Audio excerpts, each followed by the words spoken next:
Les défis, c'est vraiment peut-être plus d'ouverture au niveau médical, trouver des leviers financiers pour pouvoir vraiment valoriser toutes ces activités, surtout dans le milieu des institutions de soins, pour que ça puisse profiter au maximum de patients. Et comment surmonter ces défis ? Comment surmonter ces défis ? Peut-être en créant vraiment des plans, des modèles, et aller convaincre les directions, par exemple des hôpitaux, parce que le frein reste les moyens humains et financiers, et que ça puisse les motiver pour faire confiance à des équipes, parce qu'on a vraiment des belles compétences et qui pourraient vraiment apporter sur le terrain énormément pour la qualité de vie des patients et peut-être même leur survie.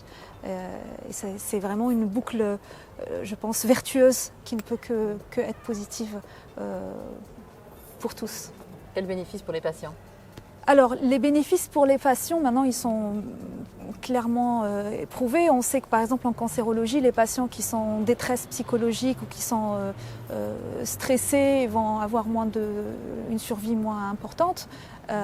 Et donc, non seulement on arrive à améliorer la qualité de vie, certes, mais peut-être que dans quelques années, on pourra influencer, comme on a pu avoir quelques études sur, par exemple, les cancers du sein qui nécessitent des chimiothérapies néoadjuvantes. Il y a une étude qui est sortie l'année dernière qui a démontré que le fait de rajouter une intervention non médicamenteuse à type de sport ou de modification du régime alimentaire a pu influencer le taux de réponse pathologique après cette immunochimiothérapie. Donc, vraiment une meilleure efficacité du traitement spécifique. Donc c'est ça, le but, c'est l'alliance entre le meilleur de la science, de la médecine occidentale, de la médecine de la technique, des immunothérapies, des thérapies ciblées, ce qu'il y a de meilleur actuellement en oncologie, avec le meilleur de l'humain, voilà, pour vraiment favoriser donc l'individu dans sa globalité, favoriser tout le micro-environnement biologique, mais aussi émotionnel, spirituel, pour qu'il puisse vraiment avoir toutes les ressources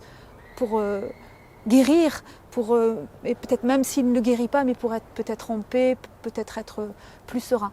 L'idée pour moi, c'est de vraiment conjuguer le meilleur de la médecine occidentale avec le meilleur de tous ces soins complémentaires, toutes ces interventions qui sont parfois tirées des traditions, pour vraiment amener le patient à se connecter à ses ressources, à ses dimensions émotionnelles, spirituelles, pour faire face à la maladie, guérir ou juste aller mieux.